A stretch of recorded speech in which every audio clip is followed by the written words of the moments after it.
गुरु हुआ हाँ चौथा पन उम्र बीत गलैया जब भी डाली साज के जाए के तैयारी करे रही लेकिन जतरा भगन भेज रही आए अपने के लिए या आए दिल मन से सेवा करवे दोनों जरूरी थी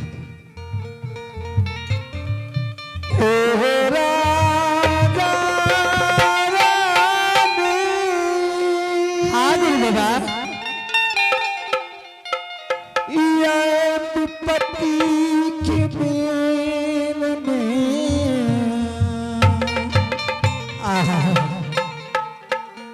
राधा रानी तू सेवा करे के लिए जा रहा है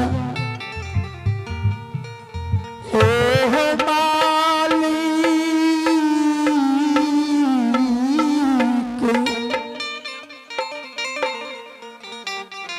राधा रानी भी बहुत खिबेर में खैन रहे ठीक छिला जा रानी आराम करे गुरु बाबा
गुरु बाबा एक पुत्र के कारण बाजू के हो रहा जा रानी है। हाँ गुरु बाबा राजा रानी गुरु बाबा तोरो सा बेसी दुख पे तोर गुरु बाजा रहलैया।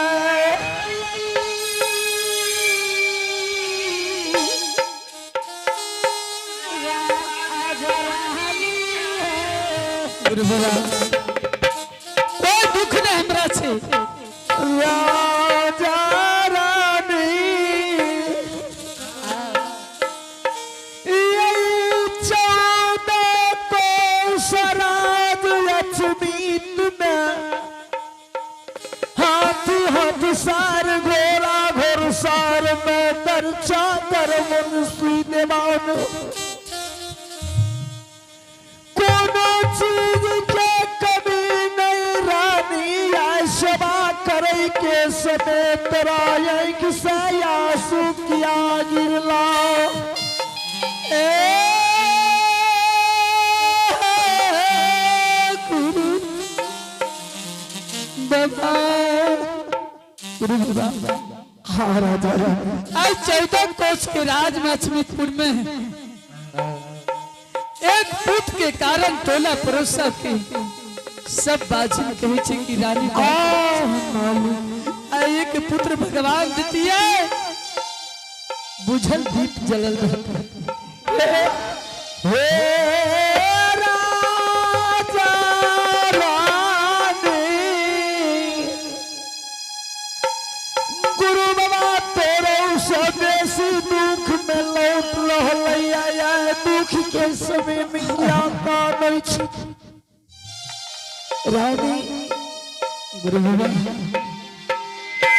जय दिन पापी नगरी में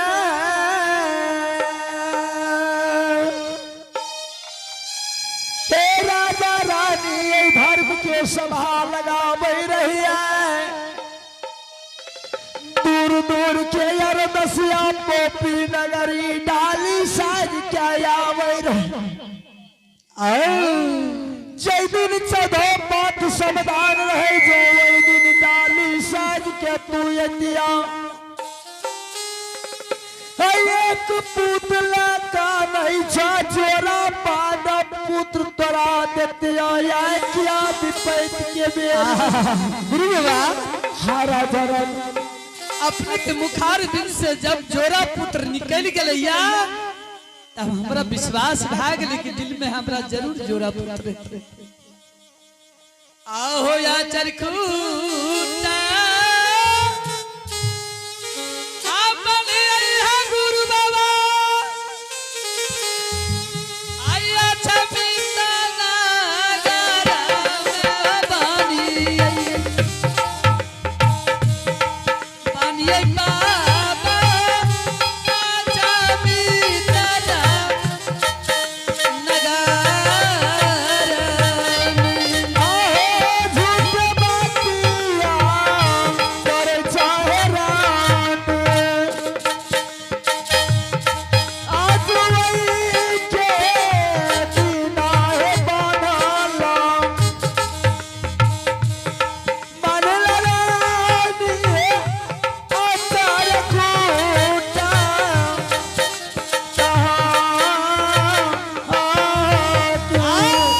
में राजा रानी गुरु बाबा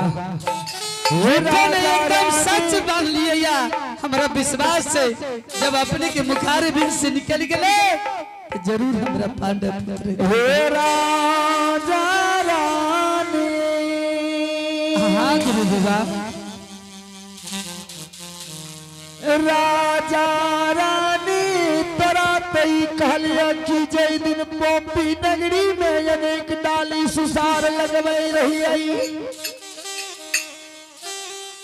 वही दिन डाली साज के जतिया तो एक पुत्र लगा नहीं छ जोरा पांडव पुत्र तोरा जतिया बड़ा विश्वास है गुरु बाबा। रानी झूठे बात क्या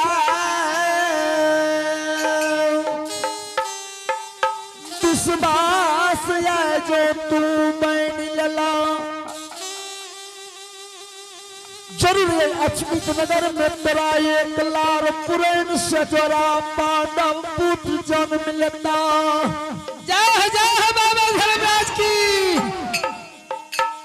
लेकिन राजा रानी है हाँ गुरु बाबा। राजा रानी गुरु बाबा दुर्बल गतिला के बोन खेदली के जा रहलैया। गुरु बाबा अपने के बन कल जल्दी जब हाँ हमरा के ना पता है ते